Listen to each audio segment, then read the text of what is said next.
Buenos días, familia Vida Abundante. Bendecido 2026. Que así sea. Todos los diciembre tomamos un fin de semana para compartir algunos testimonios de lo que Dios ha hecho en nuestras vidas y familias. Por temas de agenda no lo pudimos hacer en diciembre, pero quisimos aprovechar que es el primer fin de semana de este año, para reconocer el poder y la grandeza de Dios en medio de nosotros, para recordarnos, como decía ahora Mane, que Él está vivo, que sigue siendo poderoso y que sigue involucrado en nuestra vida cotidiana. Así que hemos escogido a 2 familias para que nos vengan a compartir su testimonio, su historia de luchas. Y la idea que perseguimos es que usted agradezca a Dios junto con ellos por las maravillas que hizo en sus vidas, seguramente que en la suya también, y además para que juntos adoremos a ese Dios que merece toda nuestra gloria y todo nuestro honor. Así que le pido que recibamos con un aplauso a la primer familia, la familia Murillo Cibaja. Ellos son Luis Diego y Rosario, conocida como Rosy. Tienen 13 años de casados, tienen una hija de 21 años, Valeria. Él trabaja en aduanas, ella en la parte de recursos humanos. Y adivine desde dónde vienen aquí a Vida Abundante, desde Guásimo de Alajuela, porque usted vea que no hay excusas. Usted que a veces le da pereza viviendo aquí cerquita. Bueno, bienvenidos, chicos. Gracias, buenos días. Ya en la tercera vuelta, ahora sí ya tranquilísimos. Todavía no. Bueno, quisiera empezar preguntándoles cómo era su matrimonio.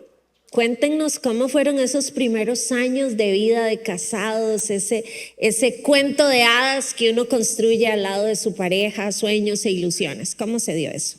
Bueno, los primeros 8 años de matrimonio fueron maravillosos. En realidad nosotros teníamos una lista importante de metas a cumplir como pareja. Nos casamos muy jóvenes, trabajando, estudiando, terminando carreras universitarias, criando a nuestra hermosa hija. Entonces todo iba cumpliéndose como iba todo planeado, según yo, todo en control. Incluso hasta la relación con Dios, todos los domingos asistíamos donde escuchamos la palabra de Dios y creía yo que todo estaba bien. En la parte social, económica, bueno, íbamos cumpliendo metas, objetivos que teníamos, que casa, tener un vehículo, y todo esto se iba cumpliendo perfecto. Me sentía sumamente bendecida porque tenía un esposo respetuoso, buen hijo de un matrimonio maravilloso. Entonces, digamos que cumplía todos los con indicadores de logro alcanzados. No he detectado nada check. malo, todo check. Pero resulta que eso era un cascarón. Había otra parte oscura que desconocíamos y que se estaba gestando ahí por debajo y que les iba a pasar una factura muy alta. ¿Qué pasó el 12 de abril del 2021, Luis Diego? Bueno, buenos días a todos. Igual agradecido con Dios por darme la oportunidad de estar acá. Ese 12 de abril realmente es la punta del iceberg, es el resultado de una vida doble, ¿verdad? Como usted lo decía. Todo empieza desde muy pequeño, 9, 10 años, donde soy expuesto a cosas que no debería estar expuesto a esa edad. Y a partir de ahí empiezo a dejar ingresar más cosas a mi vida que me hacen daño. Específicamente, estuve expuesto a pornografía y de ahí empieza una adicción a la pornografía, a la masturbación, ¿verdad? Sigo trayendo cosas a mi vida. Por ejemplo, el cigarrillo lo probé a los 12 años, el licor lo probé a los 13, 14 años. De ahí en adelante empiezo a formar una identidad fallida en mí, ¿verdad? Desde muy temprano, y que me la lleva a mi vida adulta y posteriormente al matrimonio, pensando, incluso que en el matrimonio pensando que se me iba a quitar, pero no es así, más bien lo dejó ver más, ¿verdad? Y ese 12 de abril específicamente, soy descubierto, ¿verdad? Por situaciones en casa, y lo que recibo es una llamada de mi esposa, por supuesto, demasiado enojada, y en ese momento empiezo a entender que pierdo todo. Pierdo mi matrimonio, pierdo mi hija, mi esposa, perdí hasta las mascotas. No tenía dónde dormir. O sea, ese día no se me puede olvidar. ¿Perdiste también las ganas de vivir? Claro. Ese día, luego de recibir la llamada de mi esposa, yo me veo en carretera con mi carro manejando a toda velocidad con la clara intención de quitarme la vida. Sin duda alguna. Ya no reafirmaba un poco esa identidad de que yo no valía, de que era una basura. Ya no quería saber nada, ni siquiera de mí mismo. Entonces, esa es la idea que pasa por mi cabeza. Decías ahora temprano que vos podrías decir que a los 10 años ya te catalogaban como, o te catalogabas como un adicto. ¿Cuánto tiempo te mantuviste en esa doble vida? ¿Cuándo fue descubierta esta situación? ¿Cuántos años? Imagínense, esa doble vida empieza ahí y a mis 36 años. A mis 36 años. O sea, 26 años. 26 años de llevar una doble vida. Sin duda alguna, siempre al borde del precipicio. Y esa doble vida te genera un montón de cargas y al final te vuelves mentiroso, te vuelves manipulador, ¿verdad? ¿Para qué? Para poder ver la otra parte. Sostenerla, Sostenerla, la mentira. exacto. Pero sin duda alguna me hizo muchísimo daño en la parte personal, en la parte incluso hasta laboral. Me costó muchísimo porque perdí muchas cosas por no sentir ese valor que tenía, ¿verdad? ¿Reconocías que eras adicto o no? No, nunca. ¿Te justificabas? Creo que eso es muy normal, ¿verdad? La adicción a la pornografía no se ve como tal, no se ve incluso tan problemática. Incluso la creen más problema el tema de las drogas, pero realmente es lo mismo. Es el mismo efecto al final. Y lo peor del caso es que la pornografía la tenemos a la mano. Es completamente accesible, incluso hoy día peor todavía, para niños. Entonces, la droga tenés que ir a salir a comprarla. Tiene una repercusión física también. La pornografía no se te ve en la cara. Entonces es bien grave realmente, ¿verdad? Y que muchas veces hemos normalizado y que hemos hecho común esto, ¿verdad?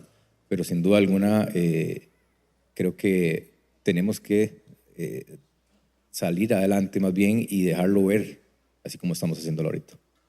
Rosy, ¿cómo viviste vos ese momento? ¿Verdad? Tenías una imagen de lo que era tu matrimonio, lo que vos creías sólido, fuerte, estable. De la noche a la mañana se te derrumba. Creo que es uno de los días más difíciles de mi vida. Tal cual, fue de un domingo celebrar con mi familia el cumpleaños de un familiar, al lunes a mediodía no tener nada. Yo descubrí en casa cosas y fue como que se muriera. Realmente yo lo comparo como la muerte. Sentí que se había muerto mi esposo. Entonces eso es un dolor fuerte, es un golpe en seco a mi corazón. Sentí que me sacaron el corazón. Yo por herencia soy un poquillo llorona y ni siquiera me daba la fuerza para llorar. Yo lo que sentí fue ira, odio, y uno a veces lo dice como muy fácil, la ira y el odio, pero realmente sentirlo en carne viva es terrible. Es un fuego que se mete por dentro y yo lo que hice fue agarrar toda la ropa de él y lo poco que veía de él, meterlo en una maleta y en bolsas canguro, y entonces siempre vacilo en los grupos que lo cangurié. O sea, le agarré todo y lo dejé en la calle, llamé a la hermana y le dije, llévese esto, y sentí como de un día para otro perdí todo y lo único que quería era el divorcio. Incluso pensé en la muerte también, quería morirme, esa era mi oración: quiero morirme, quiero irme de este mundo, no quiero sentir este dolor tan fuerte, porque era pasar por vergüenza también, por culpa, por preguntarme qué había hecho yo mal, por verme al espejo, porque cuando hablamos de pornografía y de infidelidad, se habla mucho de la infidelidad física y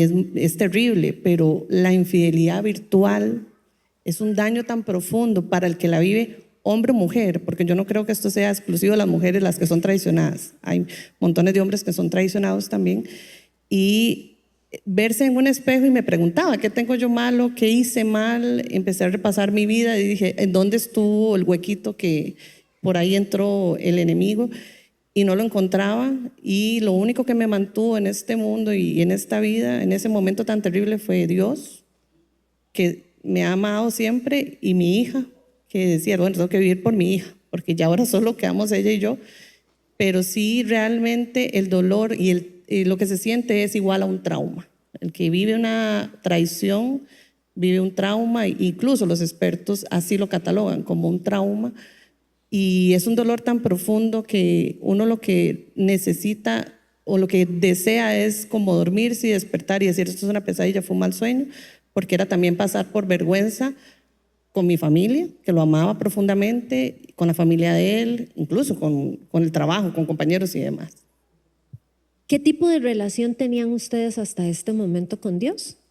¿Era una relación cercana, profunda, o era un Dios ahí de, yo lo llamo si lo necesito? Sí, bueno, yo creo que era una relación que yo creía que era evidente, ¿verdad? Porque iba todos los domingos y bueno, y llevaba a mi familia, entonces yo era la que mandaba y la que jalaba esta parte, y teníamos a un Dios como de esto, de domingo, de una hora, y a veces orando o replicando cosas, pero no había una relación. Yo veía a Dios en ese momento y creo que los tres lo veíamos como un Dios listo para juzgarme, listo para regañarme. Incluso en ese momento sentí que me estaba juzgando y yo estaba pagando algo que había hecho en algún momento. Entonces ese era el Dios, la imagen de Dios que teníamos. ¿Y en tu caso, Luis Diego? En mi caso era, digamos que era peor en ese sentido porque por mi identidad que ya venía arrastrando, yo me sentía no digno jamás. O sea, Dios estaba por allá y yo iba a la iglesia y todo, pero más bien entre más corto mejor, ¿verdad? Y jamás, o sea, yo decía, Dios no quiere nada conmigo. ¿Qué va a querer nada? Jamás, nunca. Entonces, sí, la relación era cero prácticamente para mí en mi caso. Ok, la relación en punto muerto. Tocamos fondo, lo que sigue es el divorcio, hay mucho dolor, hay mucha ira, hay mucha desesperanza, mucha pérdida. ¿Dónde empieza a brillar la luz en medio de tanta oscuridad? Bueno, ese mismo 12 de abril, ya en la noche, primero tengo la oportunidad de que dos seres hermosos me reciben, ¿verdad? Sin juicio, con amor, con gracia, que es mi hermana y su esposo Marco, mi hermana Jackie, y bueno, ahí tengo la bendición de tenerlos acá presentes. Y le doy gracias a Dios por ellos y me agarran y me hacen entender que yo sí tengo valor para Dios, que Dios sí tiene un propósito conmigo, que Dios ya me había perdonado. Y entonces esa misma noche recuerdo que Jackie me presenta a Cristo y me entrego, ¿verdad? Me entrego a Él. A partir de ahí, al día siguiente ellos me cuentan su testimonio específicamente, ¿verdad? A Marco, y me hace entender, me hace caer en cuenta lo que yo tenía. Entonces esa es la pregunta que hiciste ahora. Hasta ese momento me doy cuenta que sí, efectivamente yo tenía una adicción. Y entonces me empieza a hablar de los programas, ¿verdad? Inicio en los programas de Deseo Ser Puro, BAC, y es cuando empiezo a ver cambios. En el caso de Ross, igual un familiar le dice a ella, mira, lo siento mucho por lo que estás pasando y lo único que puedo hacer por vos es darte un número. ¿Verdad? Ese número, sin duda alguna, fue la salvación también para ella. Es de nuestra queridísima Ili, y la tomó con esa gracia, con ese corazón, sin juicio también, y le ayudó a pasar ese momento fatal que sentía, ¿verdad? Y es cuando empezamos a ver la mano de Dios en cada uno de nosotros, por aparte, ¿verdad? Y a ver la luz en ese momento. Ya después de ahí empiezo a ver frutos a partir del programa. Chicos, ¿por qué hacen esto? ¿Por qué ustedes ventilan sus trapos sucios delante de un montón de gente que no los conoce? y de decir cosas de las que tal vez no nos sentimos orgullosos y son cosas que duelen y abrir ese capítulo oscuro de nuestra vida. ¿Por qué lo hace? Bueno, creo sin duda alguna que es difícil, pero lo que Dios ha hecho es muy difícil esconderlo. Y creo que es una forma también de poder dar esperanza a las personas que están acá, porque muchas veces por vergüenza, por temor, no salen de ahí. Y creo yo que tenemos esa oportunidad, Dios nos ha dado esa oportunidad de poder ver nuestro matrimonio desde las cenizas, donde no valía nada ya, no había nada que hacer. Y lo que hablaba ahora con Coco, que como Dios toma la peor parte nuestra, le da vuelta y tras de eso le saca jugo, ¿verdad? Entonces, eso es lo hermoso y creo que darle esperanza a la gente que está ahí luchando con eso, que cree que no puede salir, que cree que nadie se puede dar cuenta, pero en algún momento va a pasar y lo mejor es tratar de normalizar la lucha y no normalizar un problema, que eso es lo que debemos hacer como iglesia. Dios hace nuevas todas las cosas, así que Él toma lo roto, lo quebrado, lo dañado y empieza un nuevo proceso. ¿Quiénes son hoy Luis Diego y Rosy? Bueno, nosotros somos una familia que sigue en restauración, porque yo creo que, como dice la alabanza, Dios nunca se cansa, sigue restaurándonos día con día. No es un proceso fácil, no fue rápido. Nosotros estuvimos 7 meses separados, muy dolorosos, pero fui viendo los cambios en Diego, decisiones que él tomó diferentes, límites que él hizo diferentes, que te los da también los programas. Pero uno dice, bueno, ¿qué son los programas? Lo que nosotros facilitamos es lo mucho que Dios nos ha dado, porque en los programas lo que encontramos fue sanidad personal. A veces llegan a los programas pensando que hay algo mágico para arreglar un matrimonio. No. Lo que tienen los programas de Deseo Ser Puro es trabajar con la persona, solteras, solteros, casados, divorciados, en edad que sea, incluso en adolescentes. Tenemos un grupo de chicas adolescentes y de chicos donde se trabaja la sana sexualidad, porque está rota, porque la sociedad es más fácil hablar de sexo que hablar de sanidad, del plan de Dios real, de lo que Él quiere con nosotros. Entonces, hoy nosotros dedicamos nuestro tiempo a servirle a Dios en lo peor que teníamos, en lo que no planeamos hablar. Incluso nunca pensé estar aquí, pero Dios tiene sus planes perfectos y nos ha traído hoy, y les decimos que sí hay una manera de salir de todo esto. Lamentablemente, la problemática es mucho más frecuente de lo que nos imaginamos. Me gustaría que mencionaras un poco de esas estadísticas de las que hablabas temprano, Luis Diego. ¿Y qué le podemos decir a las personas que, al igual que vos, están luchando en algún área de su vida con una adicción o con un problema de una sexualidad quebrantada? Sí, claro. Bueno, con respecto a las estadísticas, son bastante desalentadoras en ese sentido, porque nos habla incluso, o sea, estamos hablando dentro de la iglesia, más del 50% de los cristianos teoría admiten estar consumiendo o viendo pornografía. De ese más del 50%, 70% son hombres y 40% son mujeres. También nos dice que la edad promedio de inicio o ver por primera vez pornografía ya es en niños de 9 a 10 años. O sea, entonces, sin duda alguna, no podemos simplemente taparnos y dejar ver o dejarlo a un lado, sino que es algo por lo cual tenemos que luchar. Y creo que a las personas que están ahí, lo que les puedo decir es, primero, sin duda alguna, Dios el que media en todo momento, pero gracias a Dios tenemos una iglesia pionera en estos programas y que tenemos herramientas para poder salir, tenemos herramientas para poder trabajar, que no se queden ahí. Incluso, bueno, en el programa que damos en Leyes, lo esencial de la integridad sexual, es incluso para conocer o acompañar a una persona. O sea, pueden conocer más del programa para sus hijos, los padres, ¿verdad? O la persona en sí que cree, no sabe si tiene problema o no. Nosotros nos hacemos 3 preguntas simples. ¿Cuánto tiempo has estado luchando con ese comportamiento? Y luego la pregunta que sigue es, ¿cuántas veces has tratado de parar?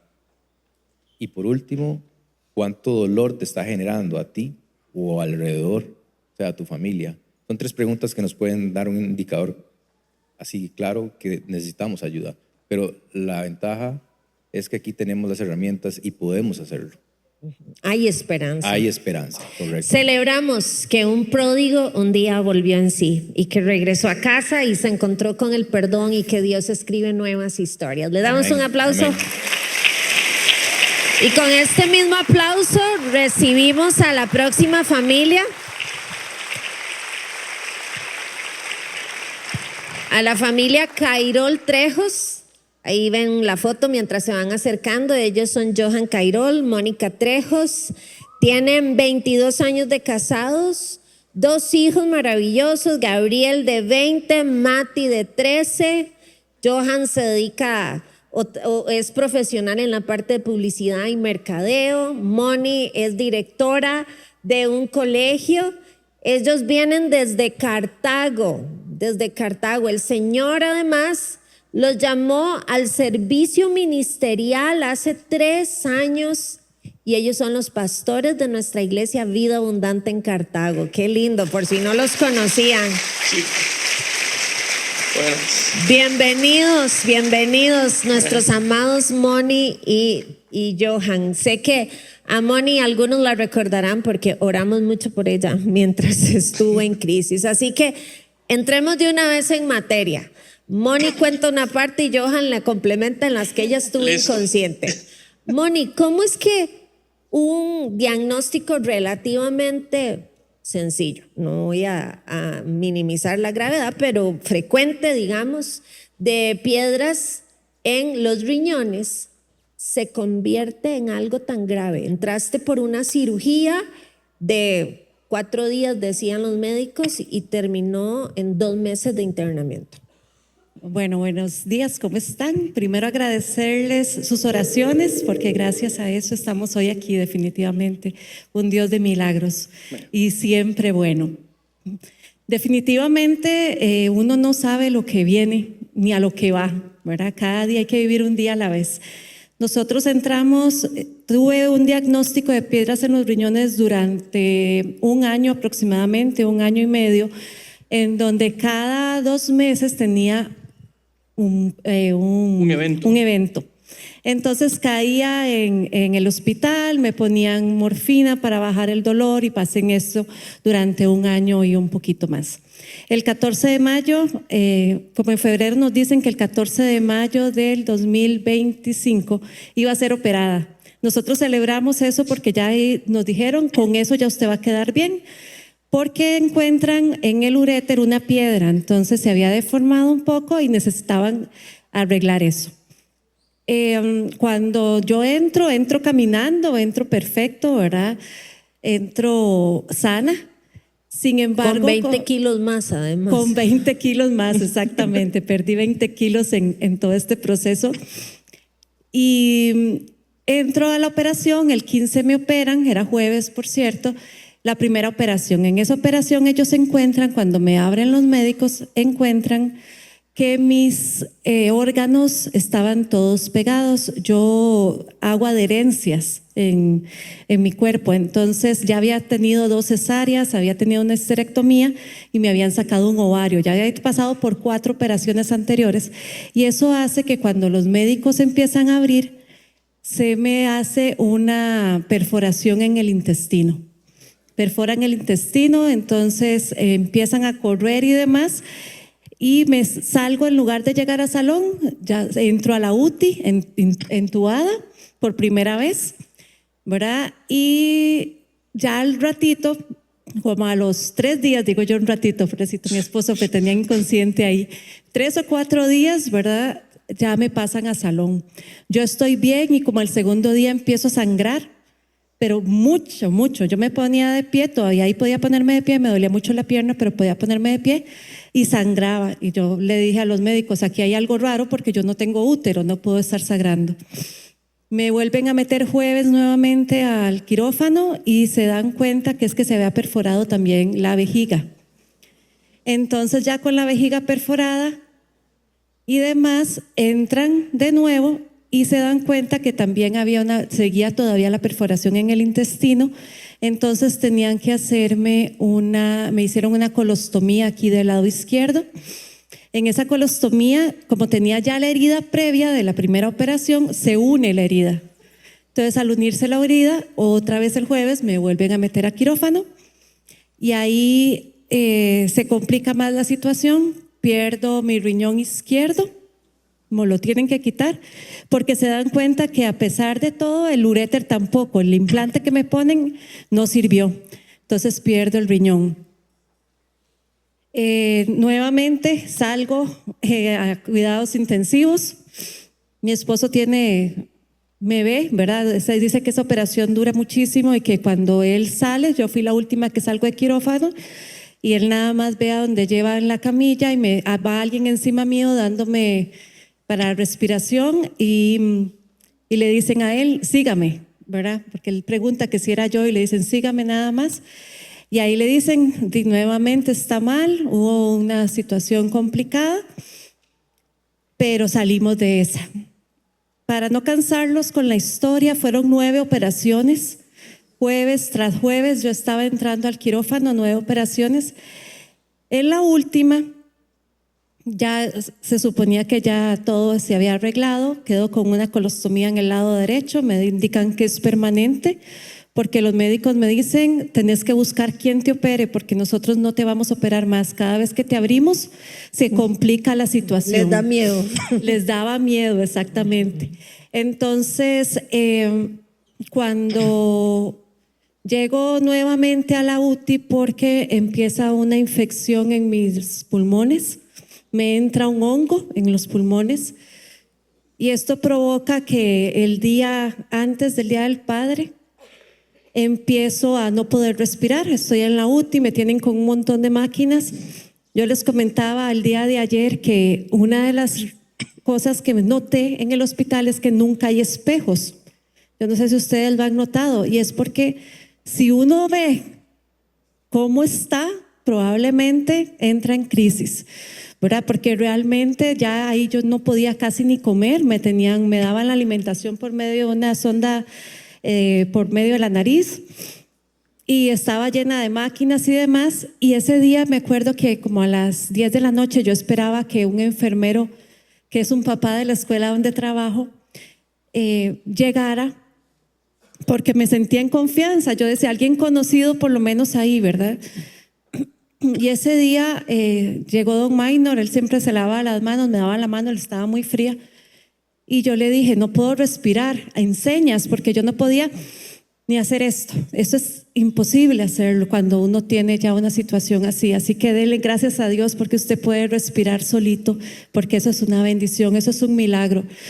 En ese momento logro decirle que por favor me ayude. Llaman a un especialista y me dicen, Moni, si te hacemos ahorita algo, lo único que queda ya es entubarte de nuevo. Por tercera vez me tenían que entubar, y ya eso generaba un gran riesgo. Me dicen que si quiero hablar con mi esposito, yo les digo, no puedo ni hablar, ¿verdad? Como enseñas de verdad. Y esto hace que venga un evento el Día del Padre. Moni, pero además de todo eso, antes de darle la palabra a Johan, te afectó la pierna. O sea, como si no fuera suficiente todo lo que ya había ocurrido, ¿qué pasó con tu pierna? Bueno, en la primera operación, cuando ellos me anestesian, tocan un nervio, y esto hace que mi pierna izquierda pierda movilidad, al punto que cuando yo estoy en el proceso, yo decía, qué raro que a mí me pasan a la silla siempre en una tabla y no me dejaban. Y yo les decía, déjenme levantarme, yo me levanto. Me decían, no, Moni, tranquila, nosotros te ayudamos. Cuando salgo del hospital, el día que salgo del hospital, ahorita Johan les va a contar la otra parte, me doy cuenta que no puedo caminar. Ya a Johan le habían dicho que yo hasta dentro de un año iba a poder empezar a caminar. Eso fue en julio. ¿Y vieron cómo entré yo? Caminando, porque el Señor es bueno. Amén, amén. Johan, contanos del Día del Padre que jamás vas a olvidar. El Día del Padre del año pasado fue el Día del Padre, el peor Día del Padre que he vivido. pero también el Día del Padre, que el Padre me abrazó realmente también. Ese día, 5 de la mañana, llaman a casa y me llaman al teléfono y me dicen: don Johan, habla Minor del Hospital Max Peralta y ocupamos que venga corriendo porque Mónica tuvo una crisis en la noche, está entubada, los órganos están colapsando y ocupamos a conversar con usted. Era a las 5 de la mañana y yo me estaba preparando porque tenía que ir a la iglesia. Este fin de semana me tocaba enseñar. Entonces le decía: don Minor, está bien, solamente que llego después de la iglesia porque tengo que ir, tengo que predicar. ¿Y además de qué tema? Estábamos predicando ese fin de semana, arrancamos una serie que se llamaba Cómo vencer el temor. Y justamente ese fin de semana nos tocaba enseñar de cómo vencer el miedo a la muerte. Y tuvimos Dios tiene sentido del humor. Sí, ¿verdad? es hermoso. Y tuvimos el sábado antes, estuvimos predicando en Cartago. Dios ha hecho milagros porque, iglesia, créame, Dios ama hacer milagros. Él ama hacer milagros, no es algo que se le ocurre, no se le sale a Dios de control la situación. Él ama hacer milagros. Y en Cartago hemos tenido gente, a raíz de todo esto que el Señor nos ha enseñado, gente que ha venido con un diagnóstico de cáncer certificado epicrisis y a la semana siguiente viene libre de cáncer, porque el Señor sana cánceres también. Él es poderoso para eso. Y ese fin de semana estuvimos enseñando, reuní al equipo y les dije: muchachos, pasa esto, ocupo salir rápido de la iglesia.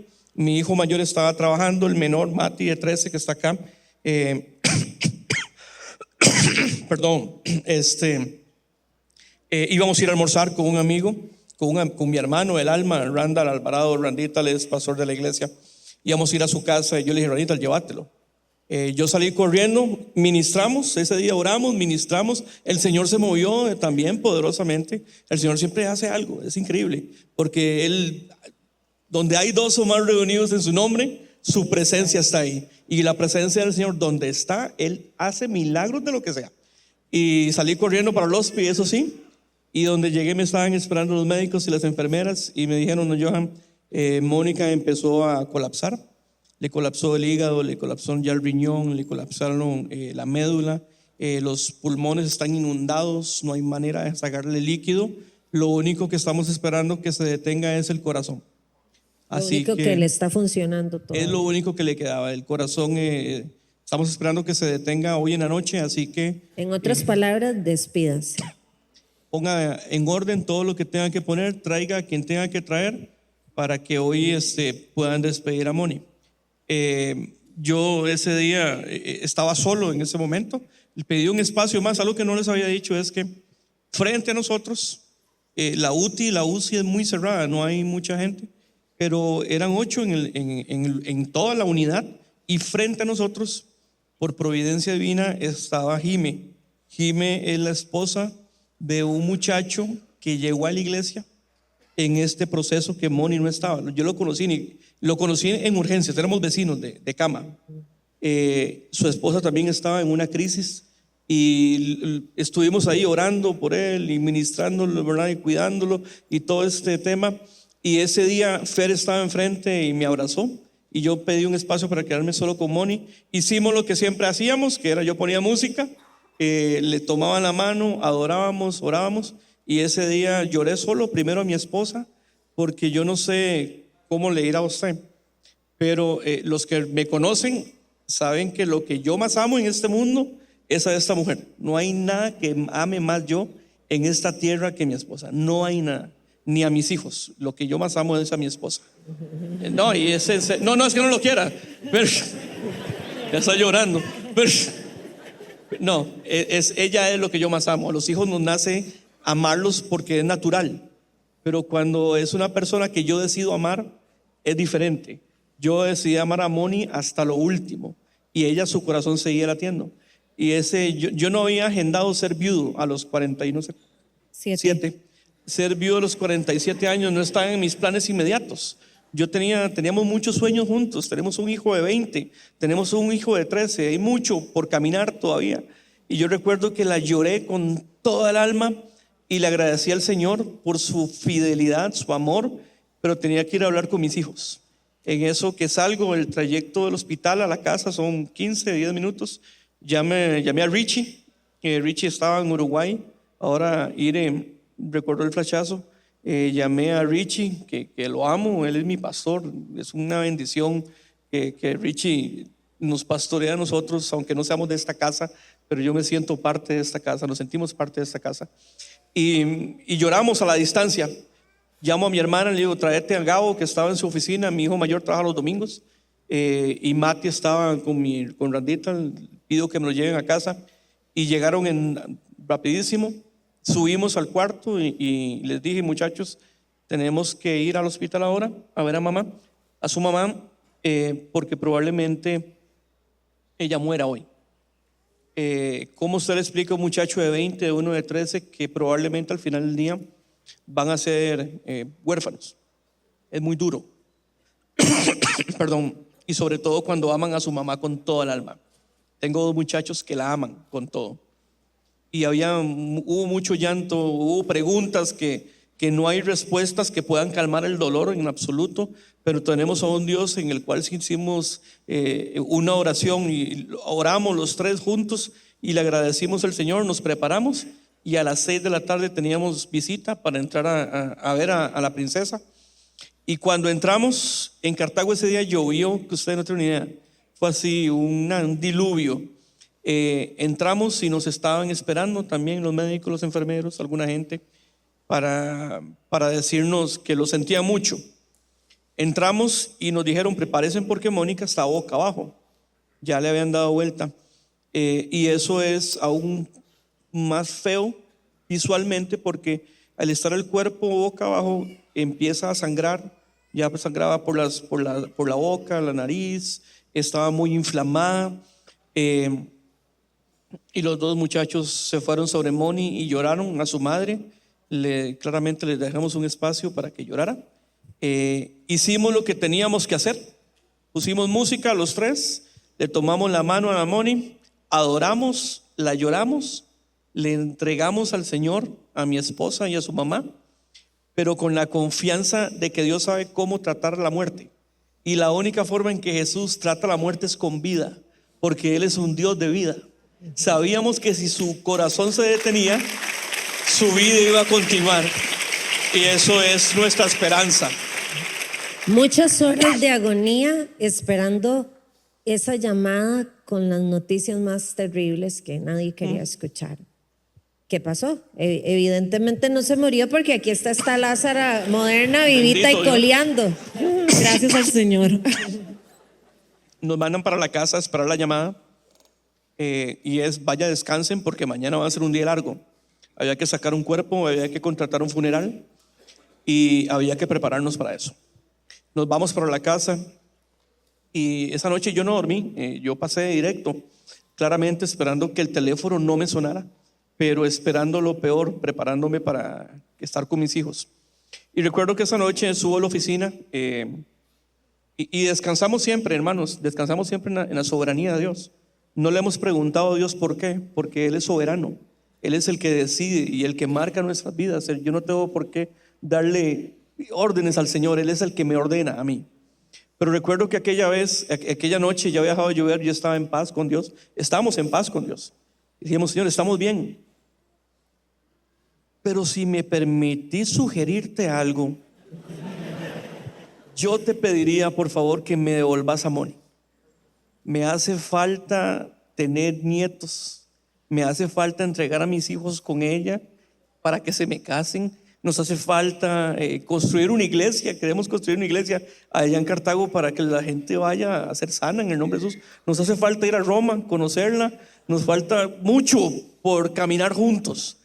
Señor, si es tu voluntad y si no, igual aquí estamos, no te vamos a dar la espalda. Yo le hice una promesa a Mónica y le hice una promesa al Señor, y yo sé que si yo faltaba la promesa de abandonar al Señor cuando yo muriera, la que me iba a estar esperando en el cielo para reclamarme iba a ser la Moni, porque juntos hicimos la promesa, y la promesa de servir al Señor está intacta. Eso no iba a cambiar absolutamente nada. Y esa noche, pasó la noche, no llamaron, pasó la madrugada, no llamaron, y a las 7 de la mañana estaba llamando yo y les dije, vea, ¿qué pasó con Moni? De ahí está respondiendo y ahí está. y puedo irme. Y me dijo, véngase, está bien, véngase. Nos fuimos, perdón, nos despertamos los muchachos, nos fuimos, nos están esperando varios filtros de médicos y todos nos decían, ella está mal, está mal, está respondiendo, pero está mal. Médicamente la ciencia diría y la literatura diría que ella debe estar muerta, pero ahí está. Nuestra respuesta es la literatura y ustedes son hombres de ciencia, nosotros somos gente de fe, y dice la palabra que él dijo talita cumi y la niña se levantó. Y nosotros aferrados a esa palabra, ¿no? Él dijo, clama a mí, yo te responderé, y a él clamamos porque sabíamos que una respuesta iba a venir en algún momento. Y así nos iban diciendo, hasta que en el último filtro le dicen a los chicos, vean chicos, es mejor que mamá descanse porque ha sufrido mucho, suéltenla. Y Mati, el de 13, le dijo, ustedes son hombres de fe, nosotros somos hombres de ciencia, nosotros somos gente de fe, y el Señor puede sanarla. Y entramos a ver a la princesa y seguía dormida, pero latiendo su corazón, y donde late el corazón hay esperanza, porque el corazón mana la vida, y había vida en ese corazón. Así que hicimos lo que siempre hacíamos, nos tomamos la mano, pusimos una canción, adoramos, oramos, agradecimos al Señor, y estuvimos entrando y saliendo hasta 10 días después que entré yo a la UTI solo en la mañana, a las 12 mediodía, y vi a los ojos más hermosos que existen, sentada con una sonrisota, pensando que había pasado una noche y habían pasado 10 días. Y desde entonces con una traqueotomía que le habían practicado la noche anterior, y bendito Dios, porque mi princesa sigue viva. Amén. Amén. El milagro sucedió. Dios es un Dios de poder. Amén. Moni, ¿qué le podemos decir a las personas que tal vez como vos están luchando con algún diagnóstico desalentador? ¿Han escuchado de los expertos en ciencia y en salud? No hay esperanza, quedan pocos días, el diagnóstico no es nada alentador, que han perdido su fe quizás. Lo primero es que crean. Para Dios no hay nada imposible, definitivamente no hay nada imposible. Nosotros decimos que lo habíamos escuchado, pero ahora lo conocemos definitivamente, porque uno ve los milagros de la Biblia y los escucha, pero cuando uno los vive en carne y hueso, uno sabe que definitivamente Dios está vivo, Él sigue vivo, Él no se cansa de hacer milagros. Él nos ama, nos abraza, nos cuida, y cada uno de ustedes ha recibido un milagro. El hecho de levantarnos cada día, poder caminar, poder tomar un tenedor, comer, eso es milagroso. Así que no pierdan la fe. El diagnóstico nunca va a ser más grande que el Señor. Nuestro Dios es poderoso. Amén. Johan, esta pregunta te la hago como pastor. ¿Qué le decimos a las personas que oraron con la misma fe que vos, que clamaron igual que lo hicieron ustedes, pero tal vez no recibieron la respuesta que esperaban? Isaías 38, el rey Ezequías, después de que el Señor añade 15 años más a su vida, él dice en el versículo 17, me era necesario pasar por tal angustia. A veces el cristiano hemos minimizado el dolor como algo que nos puede bendecir. Philip Yancey, lo decíamos en la mañana, Philip Yancey, en un libro hermoso, desarrolla una propuesta sobre lo que yo describo como la teología del dolor y cómo podemos aprovecharlo. Encerrar a un cristiano durante 2 meses en un hospital es el lugar en que usted puede servir. Nosotros estuvimos 2 meses en el hospital orando por personas que probablemente nunca le íbamos a servir en una iglesia. Tuvimos el tiempo de orar por cualquiera que se nos atravesaba, de acompañar a familias que despidieron a personas y que hoy todavía tenemos el privilegio de servirles y no son parte de nuestra comunidad de fe. Y eso no impide que les sirvamos con mucho amor. y que estemos ahí declarando que Jesús es salvador, es restaurador, que Él puede sanar familias y también puede sanar cuerpos, que Él es la solución para absolutamente todo. Pero dice el libro de Hebreos en el capítulo 11, versículo 39, en la traducción del lenguaje actual: Dios estaba contento con todas estas personas, hablando de los héroes de la fe, pues confiaron en Él, pero ninguna de ellas recibió lo que Dios había prometido. Y es que Dios tenía un plan mucho mejor para que nosotros también recibiéramos lo prometido. Dice la palabra que sus planes son mejores que los nuestros. Y a veces nosotros creemos que la solución para nosotros es salir de un proceso o más bien de la forma en que nosotros creemos que debemos de salir del proceso. Pero si usted tiene su vida depositada en el Señor, si usted está enfermo, si tiene un diagnóstico de salud que me está metiendo miedo, mi hermano, mi hermana, clame al Señor, porque en la manera en que usted clame, cada oración es oída. Su fe no niega una realidad, sino que su fe supera la realidad. Es que estamos hablando de un Dios que caminó sobre el mar. Estamos hablando que en el nombre de Jesús la enfermedad sana. Y no es lo mismo orar por un enfermo que orar por un muerto. Yo tuve que orar por un muerto, y en el nombre de Jesús escuché a mi maestro gritar el nombre de mi esposa, y vi a mi esposa obedeciendo y levantándose entre los muertos, porque mi hermano, mi hermana, el Señor sigue levantando muertos. Amén. Está en Él.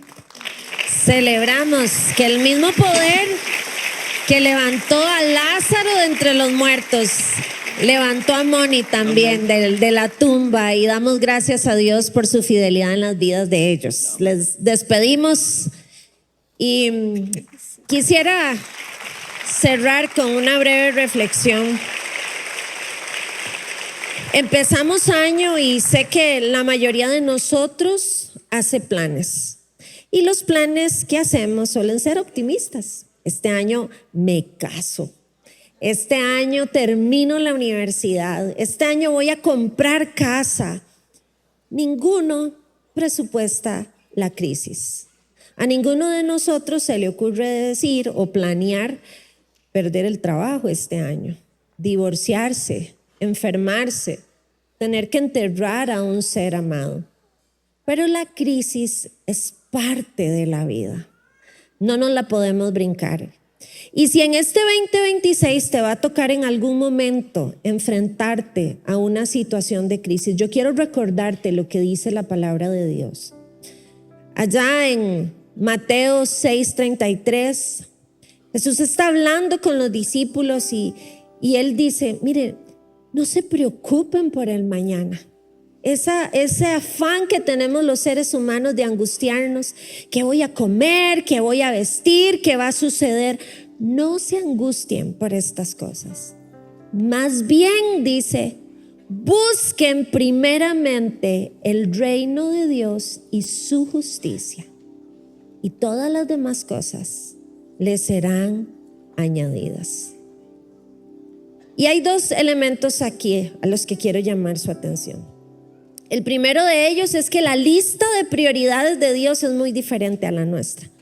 No nos acerquemos a Jesús buscando los milagros que Él puede hacer. Acerquémonos buscándolo a Él, porque Él es el milagro más maravilloso que puede ocurrir en la vida de una persona. Jesús en el corazón de un hombre y de una mujer hace la diferencia. Y si Él está reinando en nuestras vidas, usted va a poder enfrentar cualquier situación que el 2026 traiga para usted. Él es el milagro más maravilloso y nos ofrece su salvación, el perdón de pecados, vida eterna. Ese es el milagro más extraordinario al que un ser humano puede aspirar. Pero además dice, todas las otras cosas serán añadidas. Eso significa que Él vela por nuestras necesidades. Pueden ser físicas, emocionales, económicas, espirituales. Y tiene su forma particular de darnos respuesta. A veces son milagros del tipo wow, sorprendentes, impresionantes, como este que acabamos de escuchar en la vida de Mónica. Y a veces son los milagros cotidianos a los que quizás estamos acostumbrados y no deberíamos. Que usted pueda respirar y no necesite una máquina para asistirle. Que usted pudo desplazarse por sus propios medios hasta aquí. Que tiene libertad, que vive en un país de paz, que tiene comida ahora que llegue a su casa, que tiene a alguien a la par a quien abrazar. Milagros. A veces la respuesta va a ser rápida, inmediata, como nos gusta, pero muchas veces Él trabaja mediante largos procesos, como sucedió en la vida de Luis Diego y de Rosy. Meses donde nos va puliendo, pero Él sigue en control. A veces va a ser la respuesta exacta que usted quiere, así como usted se la pidió. Y muchas otras veces va a ser su paz y su compañía para que usted cruce el valle de lágrimas, de sombra o incluso de muerte. Lo que sí nos prometió es que nunca íbamos a estar solos, que Él iba a caminar con nosotros en todas las circunstancias de nuestra vida. Y Él cumple sus promesas. Él nunca te va a dejar. Así que los hijos de Dios podemos enfrentar con esperanza el 2026. No importa lo que venga, porque si usted se tomó de la mano del que ya conoce su historia, usted puede ir y pasar por los caminos que tenga que pasar. Le invito a que se ponga de pie y que aprovechemos este momento para entregarle al Señor nuestros planes, nuestros sueños, nuestros proyectos, pero también entréguele sus miedos, sus ansiedades, sus temores. El Señor ya estuvo en su futuro. Él controla todas las circunstancias. Y Él viene para atrás y dice: vamos, yo te tomo de la mano y voy a caminar con vos durante este 2026. Y eso son buenas noticias. Oramos. Señor, cuánta gratitud hay en nuestro corazón de escuchar que sigue siendo el mismo Dios de poder. Quizás leemos la Biblia y nos sorprende ver los milagros que sucedían antes, la alimentación de miles, la resucitación de muertos, la sanidad de enfermos. Pero tú nunca has cambiado, seguís siendo el mismo de ayer, de hoy y de siempre. Y ese poder extraordinario que operó en las circunstancias del ayer, ese poder extraordinario que levantó a Mónica de esa cama, es el que sigue operando hoy. Y clamamos a ti, Señor, pidiéndote que nos permitas ver tu poder actuar. Abre nuestros ojos espirituales. Si hemos estado embotados, enceguecidos, permite, Señor, que tengamos esa sensibilidad de distinguir tu huella en nuestra vida. A veces de esas maneras sorprendentes y muchísimas otras más, en esos milagros cotidianos, en esos milagros que nos acompañan día con día. Gracias porque eres el Dios que restaura, el Dios de las segundas y terceras oportunidades, el que toma lo que está roto, quebrado, dañado, así como llegaron Luis Diego y Rosy a ti, Señor, y volvés a escribir una nueva historia para nosotros, los pródigos que un día tocamos fondo y reconocimos nuestra necesidad de ti. Señor, tenemos un año por delante y nuestra meta primaria, lo que hoy te pedimos, es que nos permitas vivir el milagro de tu presencia en nosotros. Queremos crecer en una relación cercana, íntima, profunda contigo. No queremos vivir solo de un nombre, de religiosidad. Queremos tener una relación con ese Dios maravilloso. Ese es el milagro más transformador que puede suceder en la vida de cualquier persona. Eso es lo que anhelamos. Y luego de eso, todo lo demás sabemos que lo vas a añadir. Que estarás con nosotros en los momentos de celebrar, de dar gracias, de aplaudir, pero que estarás con nosotros en los momentos de dificultad. Señor, aquí están mis planes, aquí están mis sueños. 361 días tenemos por delante. Y no quiero dar ni un solo paso, ni un minuto, ni una hora, ni un día, Señor, sin la certeza de que estás conmigo. Me tomo de tu mano, Señor, para caminar a lo largo de lo que este año planteé para mí. Y hago la oración valiente. No se haga mi voluntad, Señor. No se haga mi voluntad, sino la tuya. Porque tu voluntad es buena, es agradable, es perfecta. Y es en ella donde queremos descansar. Gracias, porque tú eres un Dios de poder. Eres un Dios grande. Eres el Dios a quien rendimos adoración en este lugar. Celebramos, Señor, tu fidelidad y presencia en nuestra vida. En Cristo. Amén y amén. ¿Qué le parece si cerramos juntos adorando al Señor y cantamos de su poder y de su gloria? Haga suya esta canción. La noche acabará, tu palabra se cumplirá. Mi corazón te alabará.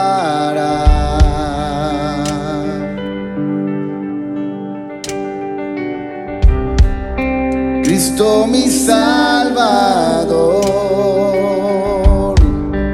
cúbreme con tu amor.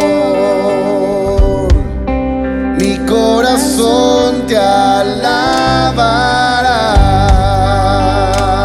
Y usted le dice: en ti confiaré, en ti confiaré. Tu promesa sigue en pie, tú eres fiel. Confiado andaré, en tus manos estaré fiel. Eres fiel, en ti confiaré, en ti confiaré. Tu promesa sigue en pie, tú eres fiel. Confiado andaré, en tus manos estaré. Siempre has sido fiel.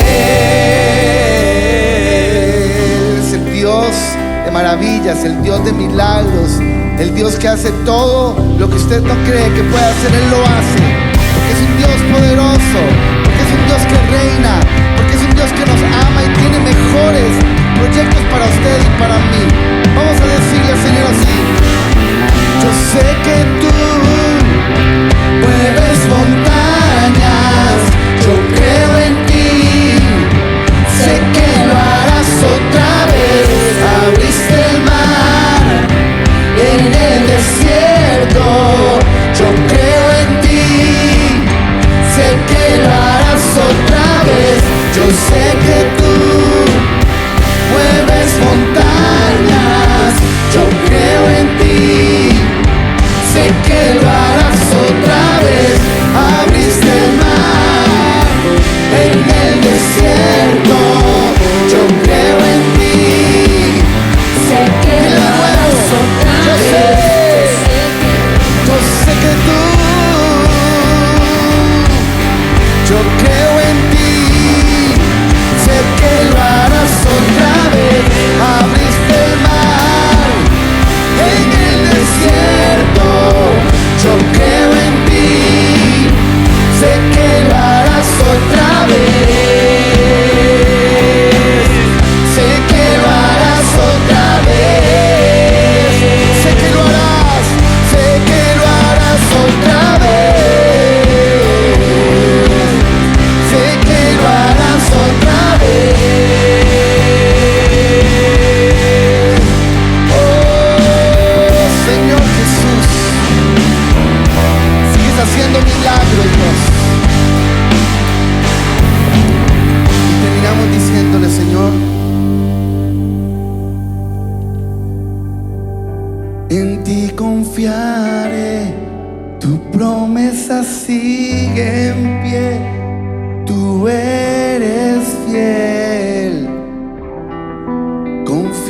andaré en tu. Siempre has sido fiel.